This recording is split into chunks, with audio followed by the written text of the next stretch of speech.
क्या बोला है, तो नेक्स्ट बोला है क्या कि electric field due to uniformly charge infinite plane sheet, uniformly charge infinite plane sheet. वही बहुत इंपॉर्टेंट पार्ट, ध्यान से देखो, ये हमारे पास एक शीट चार्ज है, अब शीट के आसपास बनेगा इलेक्ट्रिक फील्ड।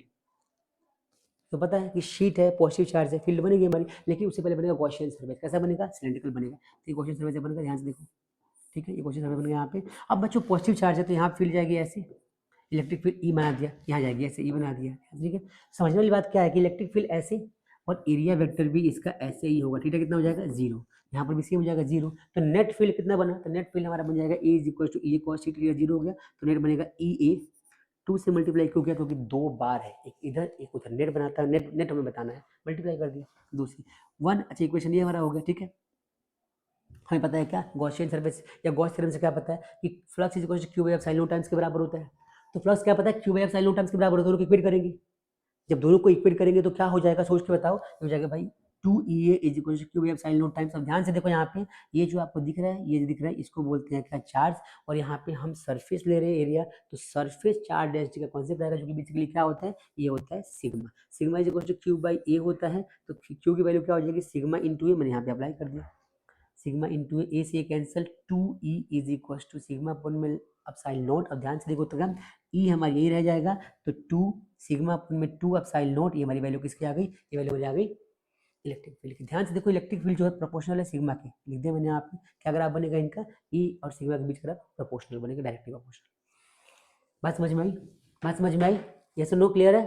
चलिए, बहुत बढ़िया। नेक्स्ट पार्ट है, लास्ट टॉपिक बेटा क्या कि electric field due to uniformly charge thin spherical shield.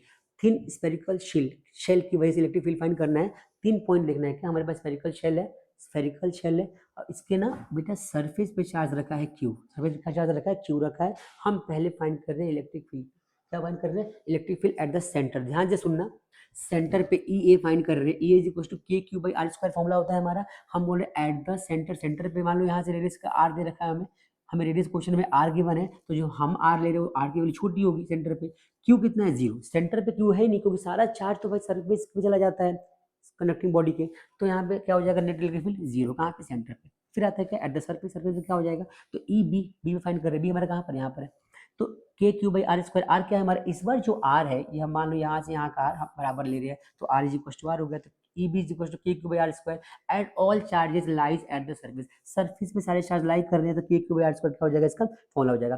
फिर नेक्स्ट पर क्या आता है बच्चों? सी फाइंड करना है, हमारा पॉइंट सी है, सी फाइंड करना है। तो सी तो बहुत दूर है, फॉर्मूला क्या होता है? K Q by are square. R कितना है हमारा? इस बार जो हमारा स्मॉल आर होगा, कैपिटल आर से बड़ा होगा, यही इंपॉर्टेंट है। Outside the surface k Q by are square. ध्यान से तुम देखो इस फॉर्मूले में, तो क्या सीखोगे आप ध्यान से?